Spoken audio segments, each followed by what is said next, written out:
평생 바다에서 인명구조원으로 활동하던 분이 이제 은퇴를 하게 됐습니다. 그래서 이 사람 은퇴를 위로하는 의미에서 친구들이 이제 위로 모임을 만들게 되었고, 어떤 친구가 이런 질문을 했습니다. 그동안 인명구조원으로서 활동하면서 자네가 목숨 구해준 사람이 몇 명이나 되는가? 그렇게 물어보자 의외의 대답이 나왔습니다. 단 2명뿐이라네. 아니, 깜짝 놀랐습니다. 사람들이. 아니, 무슨 30년 이상 인명구조원으로 활동했는데 2명이라는 말이 되는가? 그렇게 물어보자 구조원 친구가 이렇게 대답을 했습니다. 물론 내가 구호해 준 사람은 수도 없이 많았지. 하지만 고맙다고 내게 와서 인사한 사람은, 감사하다고 한 사람은 단 2사람뿐이었다네. 그러면서 난 그 2사람만이 사람다운 사람이라고 생각해. 감사하지 못하는 사람이 무슨 사람이라고 할 수 있겠는가? 제가 이 글을 보면서 제 마음에 큰 찔림이 오게 되는 거예요. 그렇다면 인명구제 정도가 아니라 나 같은 죄인을 억만가지 죄악에서, 저주에서, 멸망해서 십자가 은혜로 구원해 주신 그 예수님의 그 은혜를 내가 얼마나 감사하고 살아가고 있는가. 너무 죄송한 마음이 들어요. 그렇다면 성도 여러분들은 주님의 그 십자가의 그 은혜, 나 같은 죄인을 구속하신, 자녀 삼으신 인명구조하고는 비교 안 되는 놀라운 복을 받았는데 우리는 그 은혜를 기억하고 계십니까? 로마서 8장 32절의 말씀 다 같이요. 시작. 자기 아들을 아끼지 아니하시고 우리 모든 사람을 위하여 내주신 이가 어찌 그 아들과 함께 모든 것을 우리에게 주시지 아니하겠느냐. 아멘. 아들 아끼지 아니하시고 우리 모든 사람을 위해서 내어주신 그 사랑. 여러분, 그래서 우리가 사는 동안에 여러 가지 많은 은혜가 있지만 십자가 은혜보다 더 큰 은혜는 이 세상에 없는 것입니다. 자, 오늘은 본문에 보면 이런 십자가의 특별한 은혜를 받은 한 사람을 우리가 만나게 되는데 그의 이름이 바로 바라바입니다. 다 같이 바라바. 예. 바라바라고 하는 이름의 뜻은, 바는 아들, 선이라고 하는 뜻이고요. 아바 그룹 있잖아요. 아바는 아빠라는 뜻이에요. 그래서 이 사람은 그냥 아버지의 아들이라고 하는 그런 평범한 이름을 가지고 있는 우리와 같은 그런 사람으로 시작했는데, 나라가 너무너무 어렵고 그러니까 이 사람이 일어나서 로마 정부에 항거하게 되고 밀란을 일으키게 되고 폭동을 일으키게 되고 살인하게 되고, 그래서 그는 폭동과 살인범으로 감옥에 들어오게 되고 사형 언도를 받게 되었습니다. 누가복음 23장 19절에 보면 이 바라바는 성중에서 일어난 밀란과 살인으로 말미암아 옥에 갇힌 자르라. 오늘 본문에서는 바라바는 강도였더라. 여러분, 그러니까 이 사람이야말로 폭동과 살인과 강도로 말미암아 그는 마땅히 십자가형 틀에 매달려야 될 사람이었던 것입니다. 물론 바라바는 십자가형이 얼마나 무서운지, 여러분, 그 당시에는 십자가형이 보통 어디나 볼 수 있는 형틀이었는데 그는 누구보다 너무나 잘 알고 있었어요. 십자가는 형은 십자가 위에 달려서 손과 발에 못을 박히게 되는 거예요. 십자가 위에서 이틀, 3일, 어떤 사람은 일주일 동안 달려 있으면서 온몸에 물과 피가 다 쏟아지게 되는 그런 고통을 계속 느껴야만 하는 그런 비참한 그런 형으로서 지금은 없어졌지만 너무 그것은 무서운 형틀로 그는 십자가형을 생각할 때마다 얼마나 가슴이 초조하고 잠 못 이룰 수 없었던 것입니다. 어느 날 감방에 있는데 밖에서 바라바 바라바, 아니 군중들이 바라바 바라바 그러는 거예요. 드디어 올 것이 오고 말았구나. 그럼 어떻게? 그는 손을 보는 순간에 내 이 손에 지금 못자국이 박히게 될 것이고 그는 벌벌 떨지 않을 수가 없었습니다. 그때 군화 발자국 소리와 함께 간수가 자물쇠를 열고 자기 이름을 부르는 바라바 그러니까 이제 끝났구나. 난 이제 죽었구나. 간수는 무표정한 표정을 가지고 그에게 와서 바라바를 감방 안에서 끌어내었습니다. 그래서 이제는 바라바는 죽었구나. 그는 벌벌 떨면서 간수를 따라가는데 간수가 밖에 나와서 바라바에게를 사형장으로 끌고 가는 줄 알았는데 사형장으로 끌고 가는 것이 아니라 하는 말이 바라바 You are free. 너는 석방되었어. 뭐요? 석방이라고요? 아니 어떻게 석방이 그게 말 너무너무 어리둥절하니까요. 받아들일 수가 없는 거죠. 아니 어떻게 된 것입니까? 아니 어떻게 내가 석방이 됐단 말이에요? 야, 너 채수서 온 줄 알아 너는 마땅히 십자가형이지만 너 대신 나사렛 예수가 십자가에 못 박히게 되었어. 그 예수가 누군데 어떻게 나 대신 십자가 죽는다니? 여러분, 이스라엘은 그 당시에 우리나라 광복절 특사와 같이 6월절에 죄수 한 사람을 석방하는 그런 전례가 있었습니다. 이 당시 총독 빌라도가 예수를 신문을 했어요. 아무리 신문을 하고 아무리 조사해도 무슨 사형, 무슨 죄라고 하는 것은 손톱만큼도 찾아볼 수가 없는 거예요. 아니 이상하다 이 사람들이. 그래서 빌라도는 말하지요. 오늘 보면 38절 하반절에서 나는 그에게서 아무 죄도 찾지 못하였노라.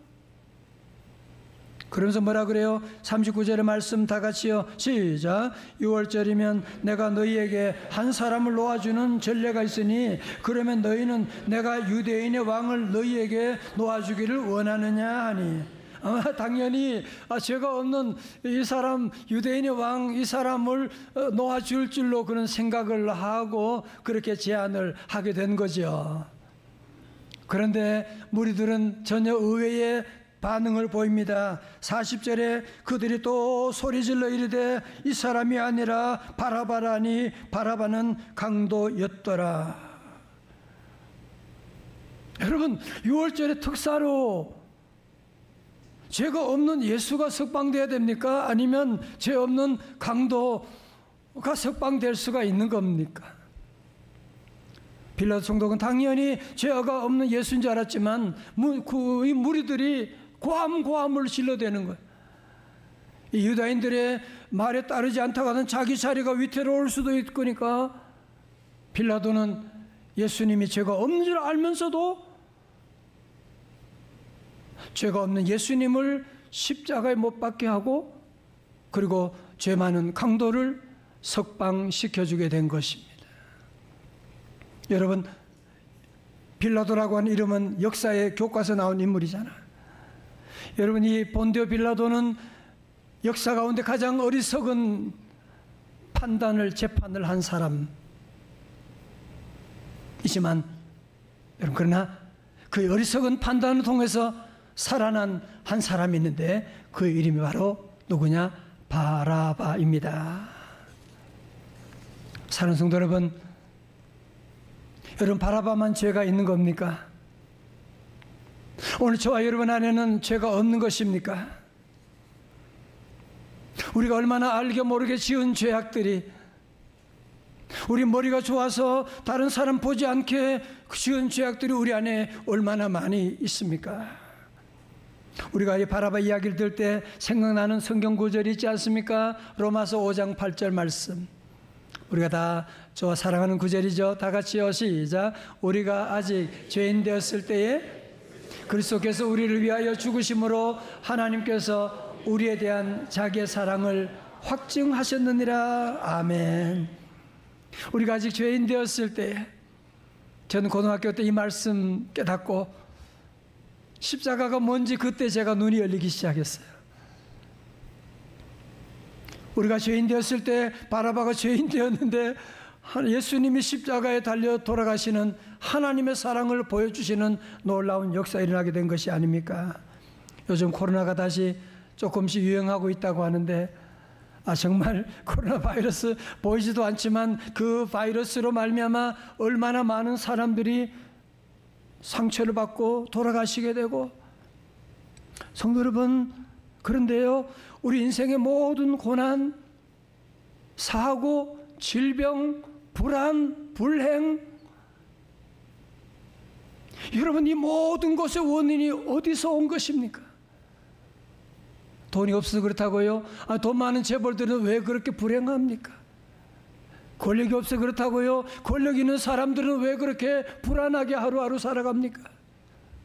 우리 인간의 모든 불행의 원인은 한 가지로 말하면 바로 죄의 바이러스입니다. 여러분, 죄로 말미암아 오늘 이렇게 테크놀로지, 과학기술이 발달하고 문화가 발달했지만 인간의 죄는 점점 교모해지게 되고, 지난주도 무슨 딥페이크,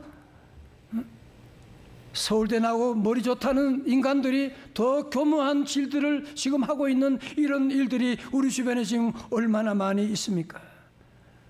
야고보 1장 15절은 말씀합니다. 욕심이 잉태한 즉 죄를 낳고 죄가 장성한 즉 사망을 낳느니라.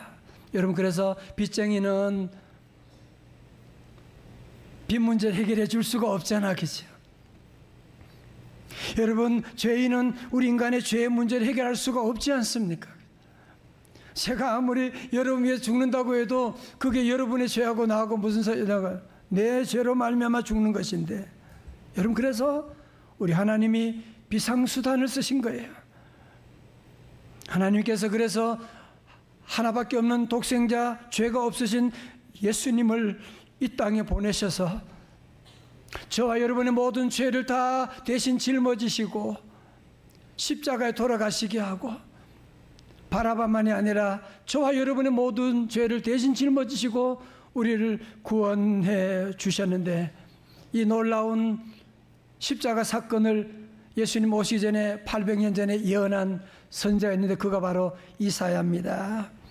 이사야 53장 6절에 말씀합니다. 우리는 다 양 같아서 그릇 행하여 각기 제 길로 갔거늘 여호와께서는 다 같이 모여 우리 모두의 죄악을 그에게 담당시키셨도다. 아멘.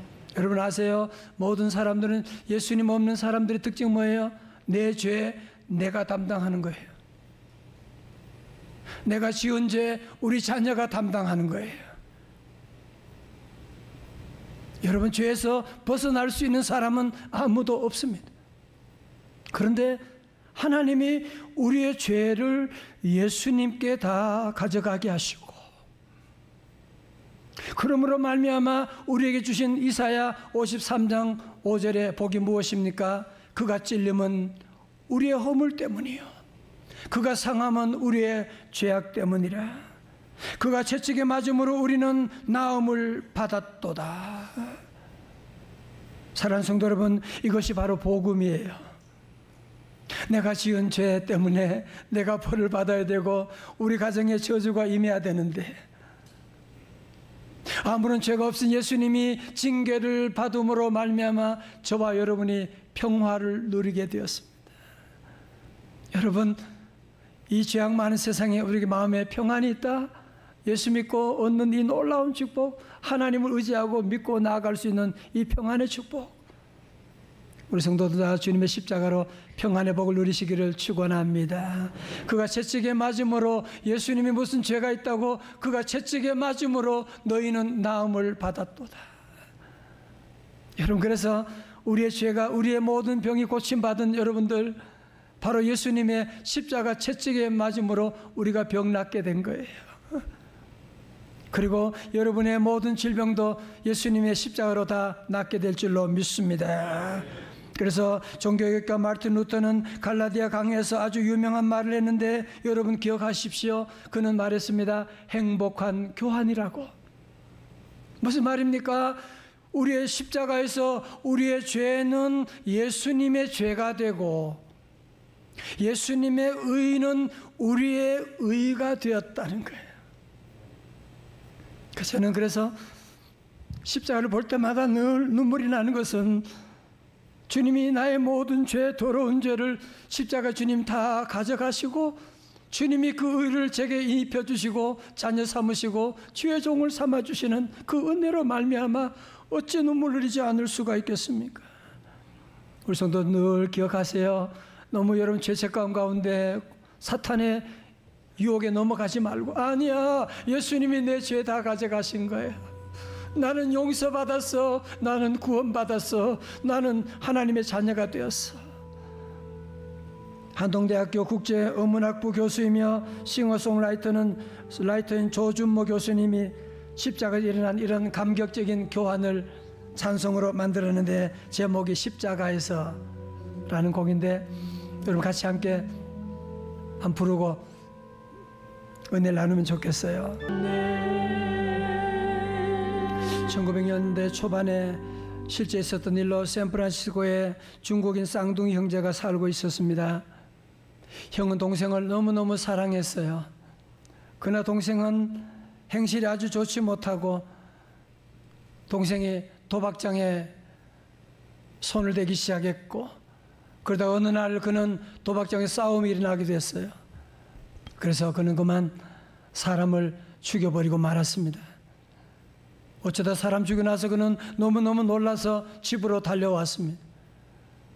온몸에 피투성이가 옷에 다 피가 묻어 있는데 그는 와서 얼른 그의 옷을 다 벗고 그리고는 피 묻은 옷을 옷장 속에 집어넣는 거예요. 형이 무슨 일이야? 형, 내가 사람을 죽여버렸어. 정말 재수 없어. 그러면서 그는 얼른 도망가 버리고 말았어요. 동생 사는 형은 눈치를 챘어요. 아, 이놈이 사람을 죽였군. 그는 얼른 옷장에 있는 동생이 입었던 피 묻은 옷을 얼른 옷을 입는 거예요. 얼마 후에 경찰이 들이닥쳤어요. 경찰들은 쌍둥이니까 얼굴을 구분하지 못하고 얼른 그를 데려가게 기소하게 되고 사형 선고하고 사형을 집행하고 말았습니다. 이 사실을 알고 동생은 너무 마음이 괴로워 견딜 수가 없는 거예요. 그는 경찰 찾아갔습니다. 아니요, 그거 살인 그거 제가 했거든요. 우리 형 한 게 아니에요. 형은 나하고 쌍둥이에요. 내가 죄를 지었다니까요. 나를 사형시켜 주세요. 어떻게 해요? 일사부재리 원칙으로 한 사람의 그 죄로 말미암아 이미 형이 집행됐는데 또 다른 사람에게 그 죄를 덮어씌울 수가 없잖아요. 동생은 사형 더 이상 당할 수가 없게 되고 형을 생각하면서 정말 변화된 삶을 살았다고 하는데, 사랑하는 성도 여러분, 우리가 지었던 죄의 피 묻은 옷을 대신 입으시고 저와 여러분 너무너무 지독히도 사랑하시는 그 예수님, 그분이 우리 위해 대신 돌아가시고 우리를 다 구원해 주시고 하나님의 자녀 삼아 주셨습니다. 여러분 바라바가 십자가 볼 때마다 뭘 생각했겠어요? 아니, 저 십자가는 내가 달려 죽어야 되는데 예수님이 달려 돌아가시다니 어떻게? 우리 성도들도 주님의 교회 오면 십자가 볼 때마다 아, 저 십자가에 내가 죽어야 되는데, 내가 벌을 받아야 되는데 예수님의 의가 나에게 교환되고 내 죄가 예수님께 다 전가되어 주님이 십자가 돌아가셨잖아. 우리 늘 십자가 그 은혜를 늘 기억하고 감사하고, 우리가 자주 사는 동안에 자꾸 우리는 귀한 것은 잊어버리게 되잖아요. 그래서 오늘 우리가 성찬식을 가지게 되는데, 우리 부목사님 가운데 한 분이 제게 물어봐요. 목사님, 왜 9월 첫 주에 성찬식을 하는 겁니까? 특세 전이라서 하는 겁니까? 제가 그랬죠. 아니요, 우리가 지난 여름에 우리가 지은 죄가 얼마나 많아요. 응? 우리가 눈으로, 우리가 입술로 우리의 삶 가운데 지은 죄가 너무너무 많은데, 여러분, 그 죄 그대로 두면 죄는 살아가지고 무슨 짓을 할지 모르거든요. 이제 새로운 9월을 맞이했지만 달력 바뀐다고 새로워지는 거 아니잖아요. 어떻게 새로워지나요? 우리 주님의 십자가의 보혈의 피를 우리가 주님 안에 거할 때 주님 우리를 새롭게 하시는, 고린도후서 5장 17절의 말씀, 그런즉 누구든지 그리스도 안에 있으면 새로운 피조물이라, 이전 것은 지나갔으니 보라 새 것이 되었더라. 우리 모든 성도들은 바라바처럼, 주님 제가 바라바입니다. 내가 범죄했습니다. 나 같은 죄인 위해서 몸 찢기시고 피 흘리신 주님의 그 은혜 감사합니다. 우리 모두 감사함으로 주님의 살과 피를 받을 때 주님 우리 안에 모든 사탄의 역사를 물리쳐 주시고 우리의 병을 치료해 주시고 죄에서, 죄종에서 우리를 자유함을 주시고 새롭게 하여 주실 줄로 믿습니다.